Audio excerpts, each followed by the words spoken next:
So in this video, I want to talk about Friedel-Crafts alkylation and its mechanism. Now this happens through EAS, or electrophilic aromatic substitution, and we're going to briefly go over the mechanism and what this reaction is about. So if I take benzene, okay, if I take benzene and I add this molecule here, okay, in a lowest acid, so it could be aluminum trichloride, aluminum, tribromide. Sometimes you'll see rust. There's a plethora of lowest acid. So if we use this molecule, any one of these catalysts here, then we get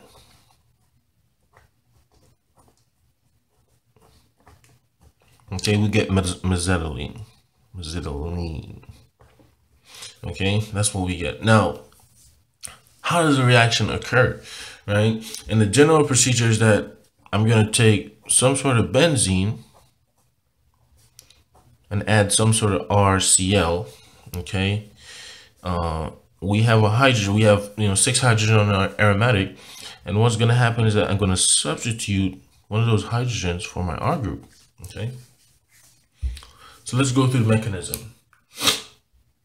Okay, so in the first step with the mechanism, I have my chlorine, okay? I have my chlorine and I have aluminum trichloride in solution, okay? Aluminum trichloride in solution. Now, what's interesting about this aluminum is that it only has 3 valence electrons, okay? It only has 3 valence electrons. So getting a fourth bond is going to become very reactive. So if I'm looking at this, in the first step, the chlorine on the molecule attacks the aluminum. So I will form a bond. Okay, my chlorine is going to be bonded to aluminum with 3 other chlorine atoms. This automatically gives my chlorine a plus charge. Now this bond is highly reactive and highly unstable. So what will end up happening is that I'm going to form a carbocation in solution.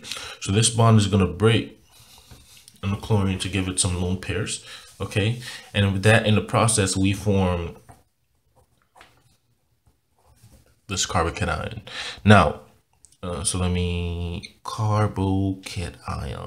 Okay, so this is a very important characteristic of Friedel-Crafts alkylation, okay? And in fact, it's the biggest characteristic when we talk about the difference between, which we'll explain in another video, but we talk about the difference between alkylation and acylation, okay? And the fact that we form a carbocation in solution enables the idea of rearrangement, okay? So we will get some sort of rearrangement whenever it's possible in terms of stability, okay? But anyway, we form the carbocation solution, and we form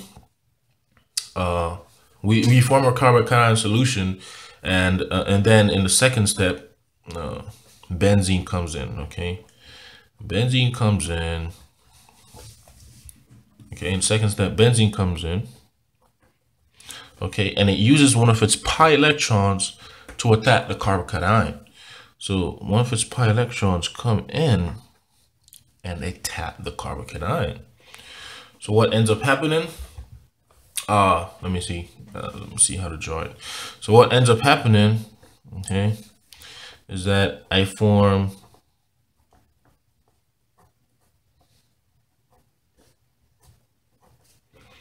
this molecule in solution.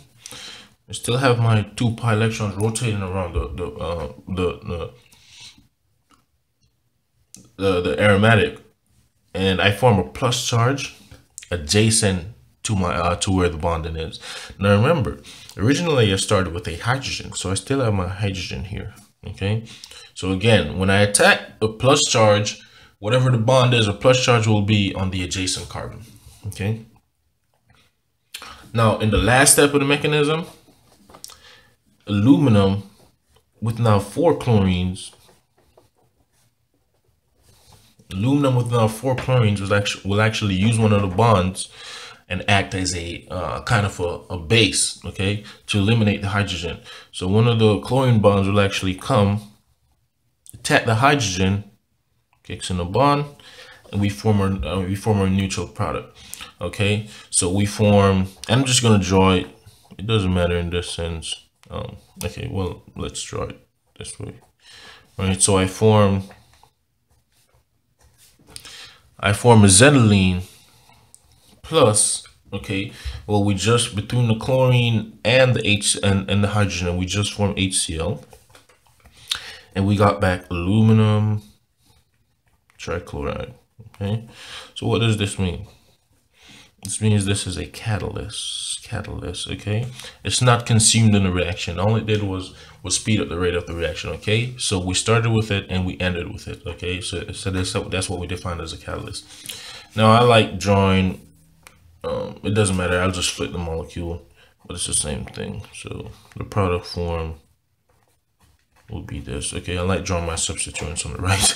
Okay, all right. Okay, so that's the general procedure with Friedel-Crafts alkylation and its mechanism. Now, what's also interesting about Friedel-Crafts alkylation is that this reaction generally occurs that I could take benzene and react it with an RCl. Let me give you, and we get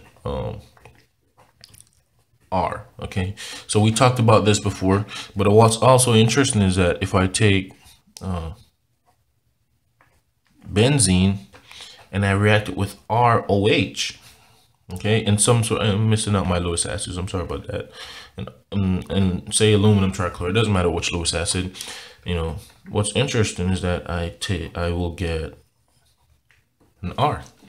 Okay, and this is also very true for alkenes. Okay, so if I take benzene and I react it with, you know, an alkene, but let's use let's use propylene. Okay, if I use propylene and some sort of Lewis acid, okay, I'll get acetylene. Okay, attack will be on the more substituted carbon. Okay, and we're going to talk about these types of reaction in the next video that will be posted in the description. Okay, so these are the general 3 procedures. RCl, you could use an ROH and Lewis acid, you get the R, and an alkene. Okay, you will still get an R group out there. Okay.